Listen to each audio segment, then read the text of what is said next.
This is a virtual reading of Conspirators, To Each His Own Agenda by Matt Gupta.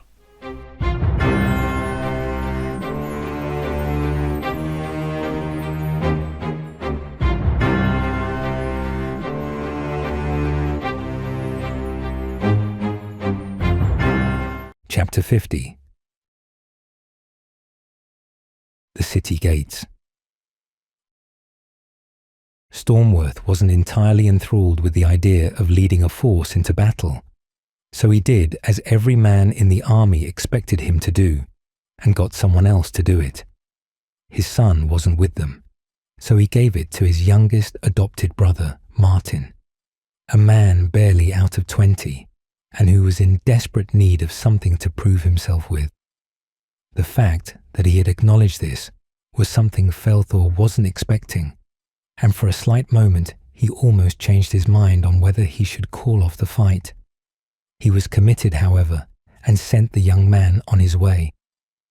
From here, they couldn't determine who he was in relation to the other soldiers, but they could tell from even here that he had no idea what he was doing. "I fear for the safety of our troops," Turgon warned. "You mean my troops," Stormworth corrected. "How convenient that my men were all on the front lines, isn't it?" "All the more glory for your house," Felthor sneered. "If you defeat the Fountain Legion, your house will be immortalized in history forever." Stormworth seemed to like this, and his demeanor showed it. "My brother may be lacking in years, but he is of House Stormworth, and my men will not fail." They were right to be worried, despite what Stormworth said. The Legion had fully deployed, forming up into a line that spanned the full length of the wall, and were advancing towards the army. They didn't have far to go before the armies clashed. Martin had made the novice move of attacking the Fountain Legion head-on, exactly what the Fountain Legion excelled at. "He should have fallen back," Turgon groaned. "Flank them." "We must bombard them," Stormworth demanded. "We'd hit our own troops as much as we'd hit theirs." Falthor shook his head. He turned to Turgon. "Ride out and move our troops away from their flanks. We must surround them."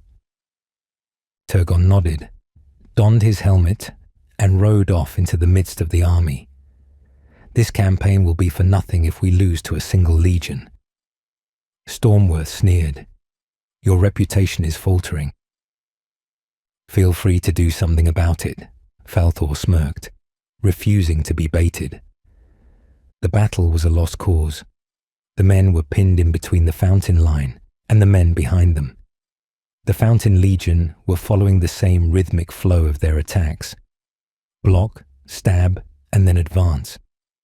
Their spears, fashioned in the sharpness of steelwork thought forgotten, cut through the armor of the men, their shields breaking as if they were made up of paper. They did this 30 times, taking 30 paces forward and slaughtering countless men. Martin could not escape, and his horse was cut out from under him. The great adorned beast collapsed in a loud grunt and trapped Martin under it. Before he could do anything to fight back, he received 5 spears to his chest. The rear members of the Legion fell back from the front line and began to spread out, carving a bloody path to the south, while keeping their juniors safe. The gaps between the forces and the city limits became wider and wider until the army began to be pushed back. Turgon had arrived at the front lines. The captain of the 5th Legion was attempting to take command of the force. He was one of Stormworth's creatures, but he wasn't a novice to things military. Skilled as he was, however, he could not gain the control he needed. Turgon rode straight over to him and slapped him over the back of his helmet. "We need to pull back." He grabbed the man by the back of his neck to pull him closer, the normal volume of his voice carrying easily over the chaos of the battle. "Stormworth doesn't pay me to retreat." The captain pushed Turgon's hand away. "My lord's army does not run. He won't have an army unless you fall back." "Do not tell me how to fight a war," the captain shouted. Press the attack." He pulled out his sword and reared his horse up. Turgon simply pulled out his dagger and severed the captain's reins, causing him to fall off his horse. "Regroup," he shouted. "Group formation. Make the line longer." "General," a sergeant shouted from floor level. "The mud is breaking our shield wall on the right. Our entire line is collapsing." "Get Failthor," Turgon shouted. "Bring him here. Cavalry with me." "The battle appears to be swinging in our favor," Dervin observed from the wall. "It will only continue to do so if we take advantage of it." His lieutenant grimaced. He was panting and sweating, even though he was stationary. Dervin nodded in agreement. "Mark the line 10 feet from the front and begin the bombardment." "Yes, sir," the lieutenant nodded. Turgon had regrouped with the cavalry forces of multiple legions and had galloped to the far side of the army. The Fountain Legion had adopted the typical shock tactic formation that had earned it its legend, one which many commanders had adopted throughout history. They had spread in as long and thin a line as possible to avoid being flanked. When they had started, they could have outflanked the army's front line. But now that the lines had deteriorated to bolster the south, the lines were shrinking. They had folded on themselves towards the wall to block their attempts to outflank them. Turgon found their weak spot, the point where the legion had turned, and he hit it with everything he had. The hundreds of horses slammed straight into the legion's corner in a wedge formation. They broke through the lines and forced their lines open. The legion was in trouble now, and they knew it. The sergeants immediately chorused their command. They were in perfect sync with each other, so their cry echoed across the battlefield and inside the helmets of every soldier. In a series of fluid and razor-sharp movements, the legion reorganized. Every second man moved forward a pace, and the man next to them turned on the spot, just as the cavalry charged past them. In a flurry of spears and screaming horses, the lines of Turgon's cavalry were decimated. The men facing them advanced towards the wall until they were completely against it at an angle, and they linked back to their front line. The cavalry smashed straight into them, or rather, straight into the wall of raised spears. Both horse and man was pierced, and the formation stayed strong. Turgon was leading the charge, and his horse was impaled, a spear tearing through its flank and into his leg. His horse collapsed on top of him. He felt his arm break as a horse stampeded over him. One of his lieutenants had the sense to try and restore order. The charge wasn't working, and even with the depleted lines, the infantry were inflicting no kills on the legion. "Regroup our forces," Falthor ordered, from his command point. The fighting had been going on for almost an hour now. The cavalry had grown to a complete halt, but they seemed to be surviving. The Fountain Legion appeared more intent on holding them, instead of killing them. "No," Stormworth demanded. "We have them outside of the walls. We can destroy them." "No," Falthor said calmly. "We have made more than a show of trying to do so. Let them have this fight. Our first attack on the city will be a defeat. I did not say let them win the day. Fall back." Falthor was calm and unsurprised by the turnout of the fighting. "I have longed to see the Fountain Legion battle," he said to himself. That was a privilege to witness. As the orders were carried out of the next hour, the riders were allowed to leave their trap. "My Lord Falthor," a rider galloped over to them. Turgon was slung on his horse. He was bloodied, battered and unconscious. "Physician," Falthor shouted, as his citadel guardsmen rushed to take Turgon off of his horse. "My lord," the rider shouted again, "we are leaderless. We need you at the front." Falthor did not respond to this, but simply jumped on his horse and followed the rider away. "Where are you going?" Stormworth demanded. "I have a city to take," Falthor's horse reared. Now enjoy the battle from this safety, while your men throw their lives away for your glory." When Failthor arrived at the front, the battle lines had been beaten back quite considerably. The army was in chaos. Failthor struck an impressive image in his armor and his bright red and gold cloak. The men were wavering, but the Legion had stopped trying to inflict kills on the army and were simply using their shields as a buffer. Failthor met his men manning the artillery. The men didn't acknowledge his presence at first, but when his horse screamed out and reared, they turned. "General," the men chorused over the sounds of flaming whiplash. "Focus all fire on the King Himdor archway," Failthor shouted to them. The wall was made of a series of archways that had been commemorated to heroes and kings. The archway he was talking about was the third archway after the end of the fountain lines. "Bring the wall down." "Yes, sir," the artillery commander shouted. He barked his orders to the men manning the catapults, and they began to realign the catapults.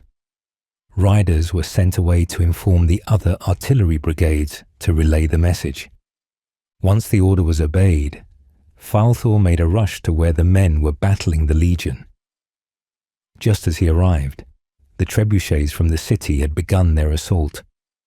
A huge boulder flew through the air and decimated a company of men.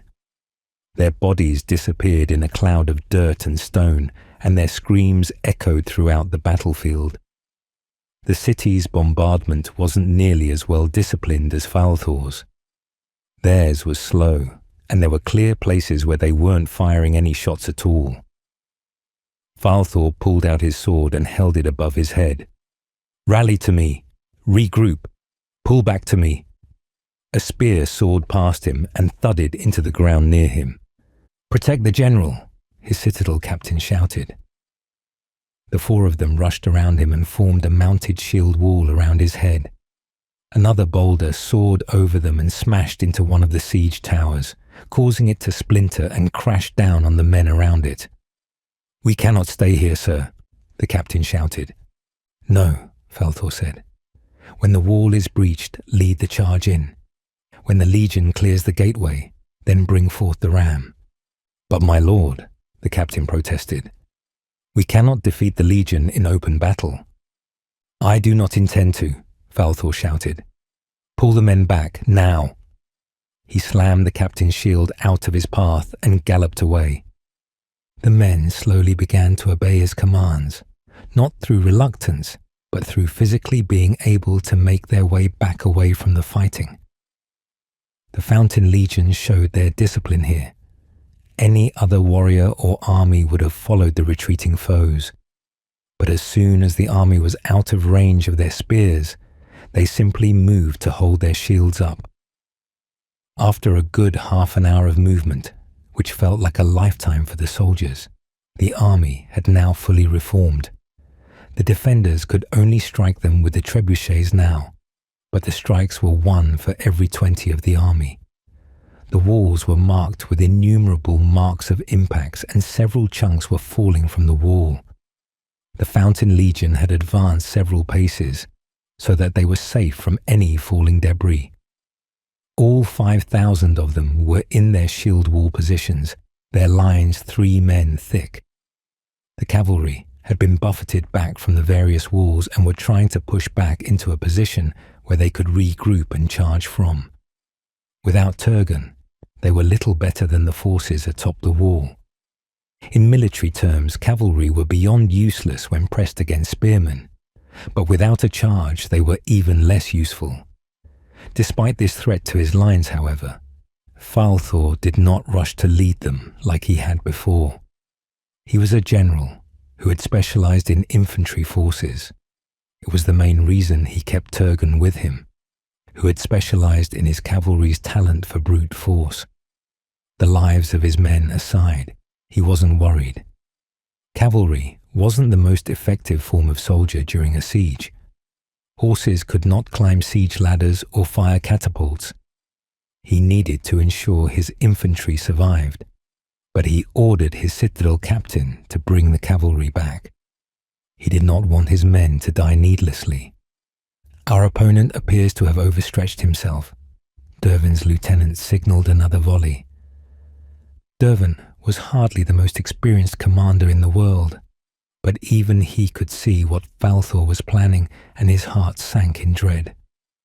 No, he sighed. He is doing exactly what the Legion wants, and with it, he ensures our doom. What do you mean? The lieutenant said. But the Legion's sergeants shouted out their commands, and Dervin's meaning became clear.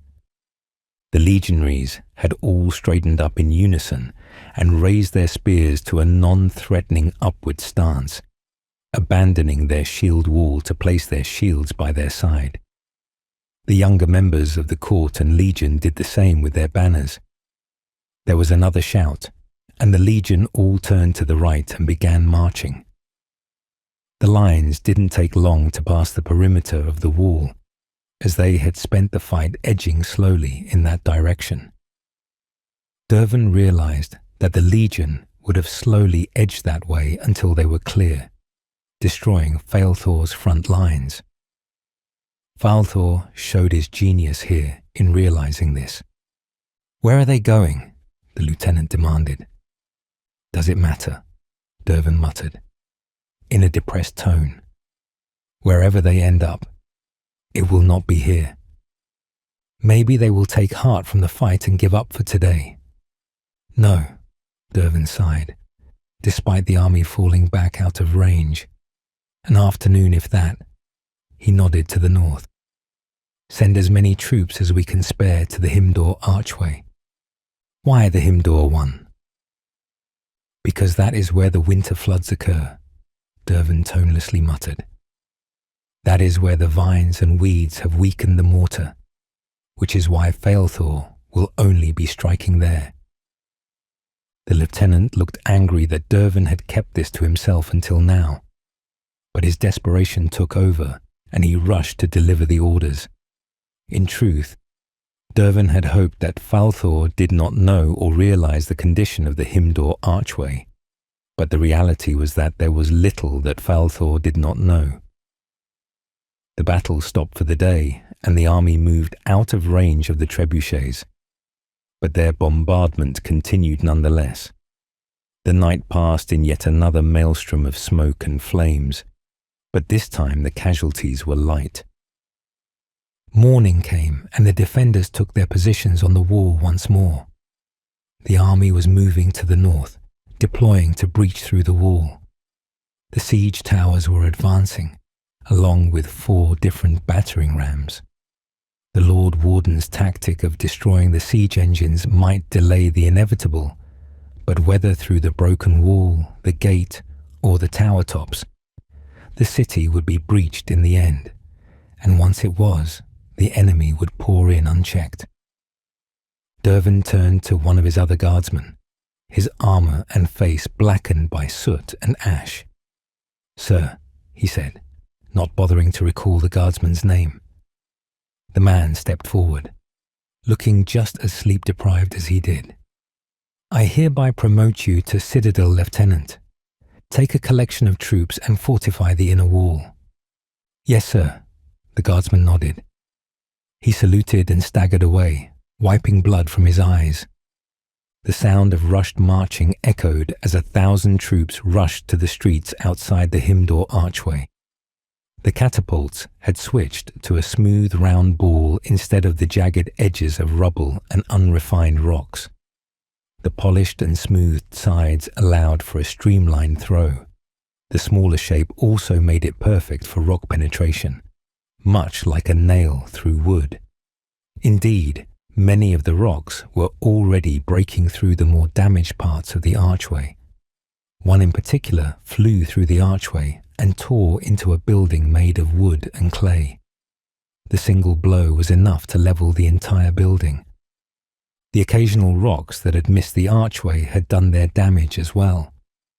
One stone had skimmed the top of the wall, breaking the crenellations atop it, taking many troops with it and smashing straight into the roof of another. The dust clouds were settling, but the rubble was highly obstructive to their forces. It would hamper the defenders' ability to fight, their formations already limited in the confined spaces of the streets. The loose bricks and fragments of wall taking up room that should have been allowed for the troops. It would work both ways. Falthor's forces would struggle to reform once inside the city, but the defenders would be easily beaten back. The lieutenant was skilled enough to know what to do once the wall was breached. As more and more shots tore through the archway and the ominous sounds of crumbling began to echo throughout the city, he ordered his men into a shield wall. It was messy and slow, but it got there. Suddenly, the bombardment stopped.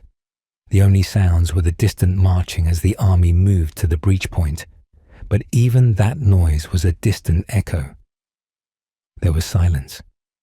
Then, like the first clap of thunder before a storm, the wall cracked. Then it cracked again, and again, and again. With a shudder that shook the very earth, the whole archway broke and began to crumble. With a cheer that echoed around the battlefield, the wall finally gave. It wasn't a crash of stone, but more like watching a slow stream of white water flow down to the ground to the sound of close thunder. A huge dust cloud exploded up into the air and drowned out the entire outer wall. The breach was met with silence. Then, much like an epic drum roll, Falthor's army let out a roar and charged.